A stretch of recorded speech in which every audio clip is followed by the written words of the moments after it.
Ngira mbifurize kumerwa neza nshuti bavandimwe bakadasohoka muryango mugari wa TV Duniani Kote. Twongeye kugaruka hano mu makuru adasanzwe, tugarukanye updates zidasanzwe utasanga handi uretse hano kuri TV Duniani Kote. Turi ku itariki ya 17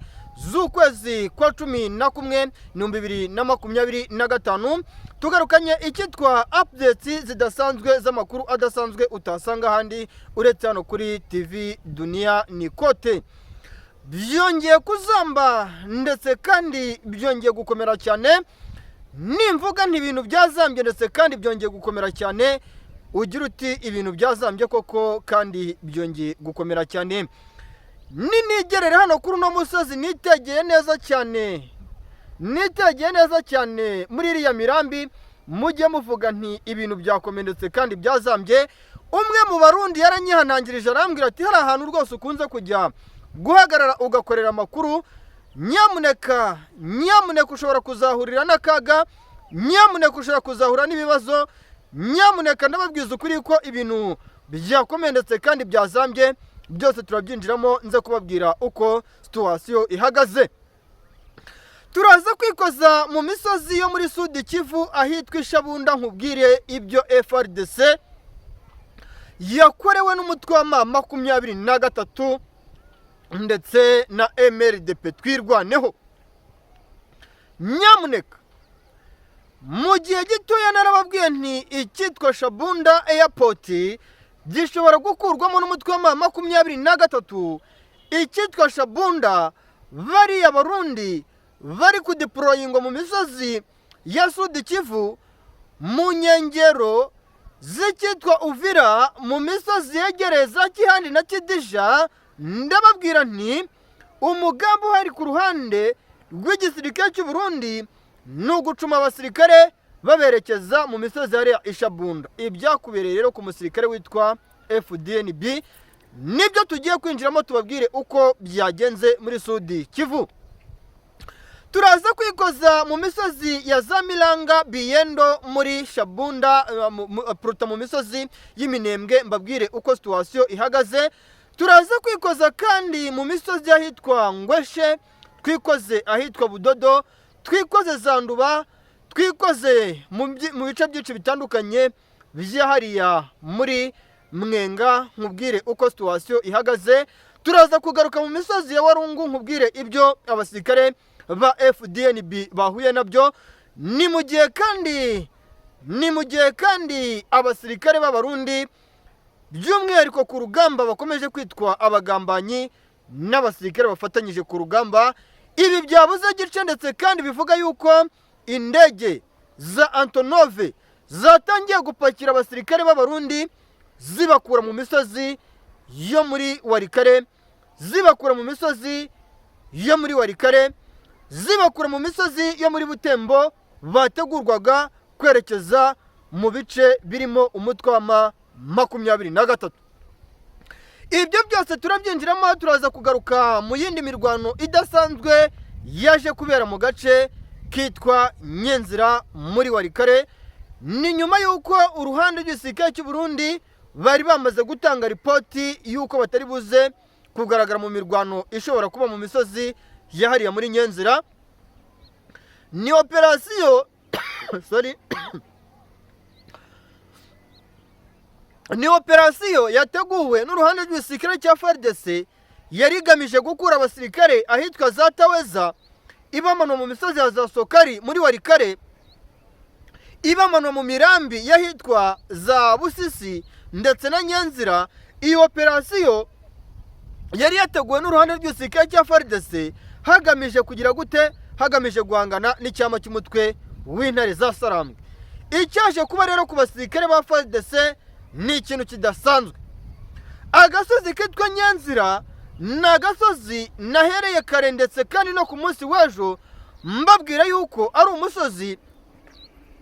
witegeye imisozi yegereye ahitwa za Muriri, ari agasozi kitegeye imisozi yegereye ahitwa za Noto ndetse n'ahitwa za Mutumoja muri Warikare. Nyamuneka rero ndababwiza ukuri ko ibintu byaje kuzamunetse kandi byaje no gukomera cyane iyo no operasiyo uruhande rw'igisirikare cy'u Burundi ndetse kandi n'uruhande rw'igisirikare cya FARDC bakaza kukubitirwamo inshuro n'uruhande rw'umutwe wa M23. Turaza kugaruka ku mikwabu idasanzwe yakomeje gukorerwa muri teritwari ya Rushuru ndetse kandi ni imikwabu bivuga yuko yakorewe mu misozi nka Mayamoto, ni imikwabu yakorewe mu misozi ya hano mu kiwanja cya Rushuru, ni imikwabu yakorewe mu misozi yegereye ahitwa Kinyambuhu, ni imikwabu yakorewe za Nyakakoma, ni imikwabu yakorewe Ishasha hafi y'umupaka w'igihugu cya Uganda n'igihugu cya Repubulika Iharanira Demokarasi ya Kongo,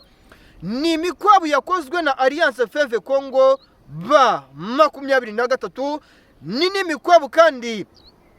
yaje gufatirwamo icyitwa Wazalendo n'abasirikare ba FARDC bari bamaze iminsi bari hano muri teritwari ya Rushuru biyoberanya cyangwa se bagaragaza yuko puruta barigize abaturage, bikavugwa yuko ibi bice amarenga nyuma yuko umutwe wa M23 wari umaze iminsi uri kuvuga yuko ufite amakuru yuko hari bamwe mu basirikare ba FARDC bakiri kwidegembya muri no misozi yo muri teritwari ya Rushuru, muri teritwari ya Masisi, bakaza gukora ibikorwa bya kinyamaswa nkana, birengagije yuko umutwe w'intare zasarambwe utu dusozi watwigaruriye, ariko bikavuga yuko aya makuru n'ubundi uyu mutwe wari umaze iminsi uyafite yuko bamwe mu basirikare ba FARDC bari mu hehe muri bino bice. Nyamuneka ibi byabaye ikibazo gikomeye nyuma yuko muri aba bantu bafashwe bamwe twakwita nk'intasi za FARDC harimo n'abasirikare b'abarundi bagera kuri 13, bikavugwa ndetse kandi byemezwa n'abasirikare ba FARDC yuko gufatwa kw'aba basirikare ngo harimo ubugambanyi bw'abasirikare,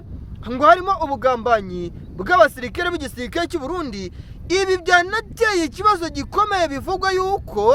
nyuma yuko abasirikare ba FARDC by'umwihariko Boost Special Force, Anaconda n'aba Eagles, nyuma yuko bakomeje kugenda bagaragaza yuko barakariye cyangwa se badashaka gukorana bya hafi n'igisirikare cy'u Burundi, ibintu byateye igikuba hagati mu gisirikare cya FARDC, aho bari kuvuga bati se ibi bintu turabyerekeza ese cyangwa se turabikuraho turabiganisha he ko bikomeje kuzama. Ni igisirikare cy'u Burundi gikomeje gukubitirwa ku mirongo imbere ku rugamba mu misozi yo muri teritwari ya Rushuru. Ni igisirikare cy'u Burundi gikomeje gukubitirwa inshuro mu misozi yo muri Warikare ndetse n'ahandi hatandukanye, aho ubona yuko ibintu byahindutse ndetse kandi bikomeje kugenda binaba ihurizo. Nk'ubu biravugwa ndetse kandi biracyemezwa yuko uruhande rw'igisirikare cy'u Burundi FDNB nubwo bakomeje kugenda bazana abasirikare benshi ndetse n'ibikoresho byinshi mu mujyi wa Uvira, nubwo bakomeje kugenda bohereza ibikoresho byinshi mu mujyi wa Uvira, mbisubiremo, nubwo abasirikare ba FARDC bakomeje kugenda bohereza ibikoresho mu mujyi wa Uvira, hatanzwe itegeko ku ruhande rw'igisirikare cya FARDC, babuza abasirikare b'abarundi kuva ahitwa Kavimvira berekeza muri iriya misozi ya za Runingo ndetse na Kiriba. Ni itegeko ryatanzwe n'uruhande rw'igisirikare cya FARDC, ni nyuma y'uko umutwe wa M23 wamaze kugota umuhanda Route Nationale 5 hafi y'umuhanda RP 1014 uva za Kamanyora werekeza ahitwa za Kisozi umanuka gato za Sanje ndetse na Remera. Nyuma y'uko uno mutwe wamaze gufunga ibi bice, biravugwa ndetse kandi biremezwa y'uko uruhande rwa FARDC bamaze kubuza abasirikare b'abarundi gukomeza gukora advance. Ibi byatewe n'iki? Byatewe n'uko iriya misozi yegereye ahitwa za Kihande, imisozi yegereye ahitwa za Kijija, imisozi yegereye za Mushereza n'indi misozi itandukanye yegera muri ibi bice, bivugwa yuko ikomeje kugenda igaragaramo uruhande rw'abasirikare ba FARDC b'abakomando. Bivugwa yuko ubakakanya igerageza rigiye kubaho nuko bamwe mu basirikare ba FARDC nibuza bagiye gukora icyitwa advance, berekeza muri bice byegereza Bideka na Ruvungi, bakareba yuko iriya misozi ya za Kisozi, iriya misozi ya za Kakamba, iriya misozi yegereye za Warungu yo muri Sud Kivu ishobora kuba yakoherezwamo abasirikare ikaba yacungwa n'uruhande gisirikare cya FARDC. Ariko bivugwa ko, mbisubiremo, bivugwa ko bigoranye cyane ku ruhande rw'igisirikare cya FARDC kuba iyi misozi bayikontorora, kuko biravugwa yuko mu gihe umutwe w'intare za Sarambwe M23 niba koko Alliance Fleuve Congo ba M23 umugambi bagifite ari umugambi wo gukuramo ibice byose FARDC ifite mu maboko byo muri Sud Kivu, by'umwihariko bahereye muri ino misozi ya za Mushereza, bahereye muri ino misozi ya za Kingwengwe, mu misozi ya za Kidija, n'ino misozi ya za Mushereza ikomeje kurungwamo abasirikare ba FARDC. Mbibutse yuko abasirikare b'Abarundi bari ahitwa Kingwengwe, abari bari za Kidija babakuyeyo nyuma yuko abasirikare b'Abarundi bashinjijwe kugira uruhare mu bimwe mu bice byinshi bikomeje kwigarurirwa, by'umwihariko na bimwe mu bice byigaruriwe n'umutwe wa M23 byo muri Shabunda. Turi buze kugarukaho nkababwira operasiyo yakozwe ngo ni 2 in 1 ya M23 yaje no gusiga umutwe wa M23 wigaruriye ibice byinshi byo muri Shabunda. Nyamuneka ubwo mba ndi kubicamo nirukanka njya mvuga ni amakuru rwose twebwe tuba twirukanka twiciramo, mba ngira ngo mba-updating kuko ndi kubategurira ibintu bidasanzwe. Nyamuneka ndi kubategurira ibintu bidasanzwe ko hano kuri TV Duniani Kote. Tunyarukire gatoya ku butaka bwa Repubulika Iharanira Demokarasi ku butaka bwa Repubulika Demokarasi ya Kongo, ariko nanone tubihuza no ku ruhande rw'igihugu cy'u Burundi. Mumaze iminsi mwumva ngo icyitwa FDLR iri gutorezwa ku butaka bw'igihugu cy'u Burundi. Mumaze iminsi mwumva icyitwa ngo FDLR iri gutorezwa ku butaka bw'igihugu cy'u Burundi ku ruhare rukomeye na leta ya Kinshasa, ku ruhare rukomeye n'Ababiligi n'ibindi bihugu bikomeye byo mu burengerazuba bw'isi n'ibindi bitandukanye twebwe tutamenya tutajya no kurondora. Iyi myitozo rero imaze iminsi itangirwa mu gihugu cy'u Burundi iri guhabwa FDLR nyuma yuko habayeho uruzinduko rukomeye hagati ya Perezida Evariste Ndayishimiye uyoboye igihugu cy'u Burundi na Perezida Antoine Felix Tshisekedi uyoboye igihugu cya Repubulika Demokarasi ya Kongo, bakaza kurebera hamwe buryo ki bagomba kugabana inyungu zo gukomeza gushyigikira FDLR rwose bamwe mu bayobozi b'igihugu cya Repubulika Demokarasi ya Kongo cyangwa se abategetsi, kuko buriya se navuga yuko bayobora uyu muntu ukuyobora, ariko nta wamenya n'inzira mbi buriya n'umuntu ukuyobora inzira mbi ngo babyita kuyobora. Nyuma yuko bamwe mu bayobozi b'igihugu cya Repubulika Demokarasi ya Kongo bavuze yuko ngo FDLR batayifasha. Mwumvishe ibya Minisitiri w'Ububanyi n'Amahanga Thérèse Rose Kayukamba ibyo yatangaje ejo bundi, avuga yuko ngo nta bufatanye bafite hagati yabo n'umutwe wa FDLR, bimwe twebwe twise ngo n'ukwinyuramo. Biravugwa yuko rero peji z'ibyari byajyanye uwitwa Perezida Evariste Ndayishimiye mu gihugu cya Repubulika Demokarasi ya Kongo zamaze kujya ahagaragara, zamaze gushyirwa hanze na bamwe mu baba bari hafi ya Perezida Antoine Felix Tshisekedi, mu bari hafi ya Perezida Evariste Ndayishimiye, bavuga yuko ngo hagiye kurebwa buryo ki inyungu ziva muri FDLR ku ruhande rw'igihugu cya Kongo no ku ruhande rw'igihugu cy'u Burundi zagabanywa mu buryo bwimbitse cyangwa bweruye, mu buryo bwiza, kuko biravuga yuko inyungu ziri kuva muri FDLR hagati y'igihugu cya Kongo n'igihugu cy'u Burundi zishobora guteza amakimbirane. Ku ikubitiro rero amakimbirane n'ubu biracyakaze mu gisirikare cya FDNB. Bamwe mu basirikare ba FDNB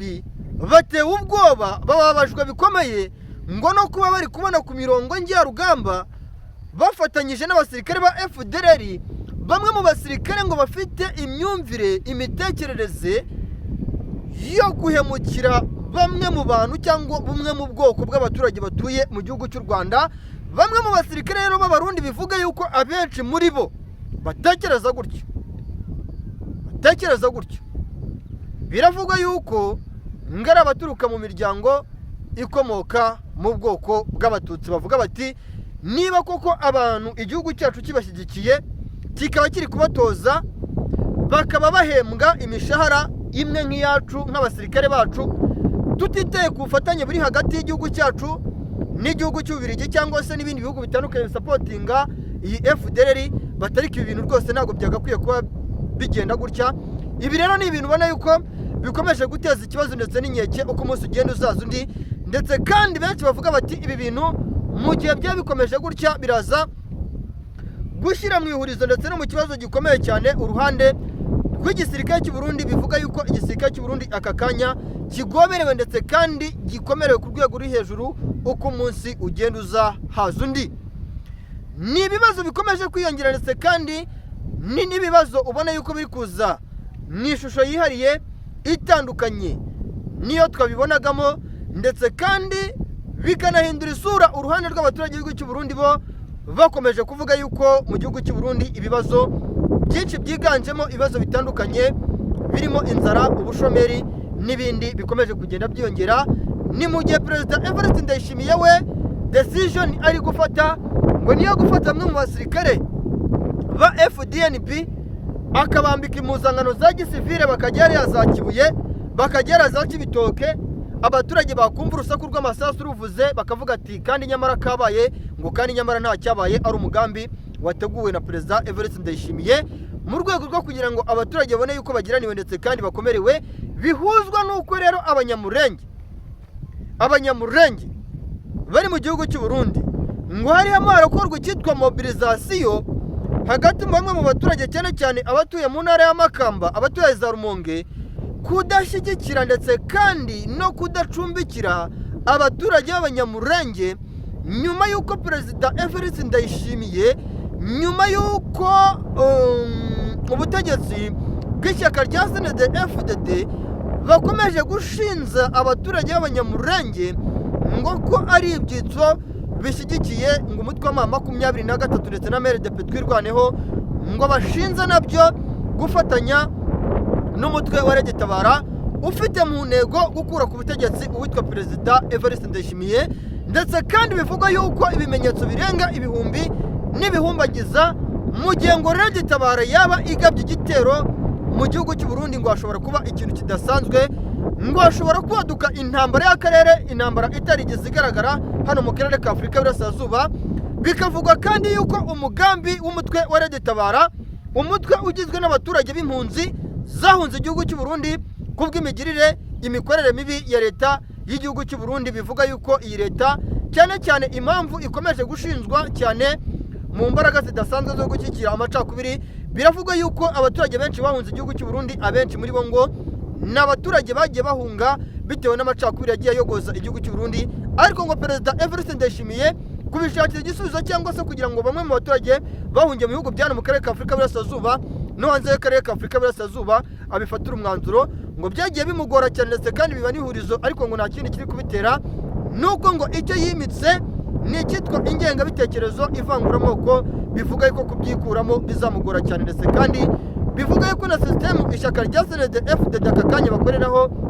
ari sisitemu igamije n'ubundi gukomeza gushyigikira amacakubiri y'ivanguramoko mu gihugu cy'u Burundi. Bivuga yuko ari nacyo kigiye gutuma umutwe wa Regitabara ushobora kuba wanatera uwitwa Evariste Ndayishimiye ukamukura ku butegetsi, kuko ngo umutwe wa Regitabara total percentage hafi ngo 90% ry'abaturage batuye igihugu cy'u Burundi bashyigikiye umutwe wa Regitabara. Birumvikana yuko rero ibi bintu bigiye kuba ikibazo gikomeye cyane, nubwo Perezida Evariste Ndayishimiye ndetse na bamwe mu badede bagenzi be bakomeje gushinja umutwe wa MRDP twirwaneho M23 gushyigikira uyu mutwe wa Regitabara usanzwe uzwi urwanya ubutegetsi bw'igihugu cy'u Burundi, aho ubona yuko ibintu bikomeje kugenda bikomeretse kandi bikomeje no kugenda bizambazamba uko umunsi ugenda uzaza, ndetse kandi bikanagaragara yuko mu gihe hatagize igikorwa Regitabara ishobora kuba yagaba igitero mu mujyi wa Bujumbura, kuko byatangiye guca amarenga nyuma y'uko iriya misozi ya za Biendo, Miranga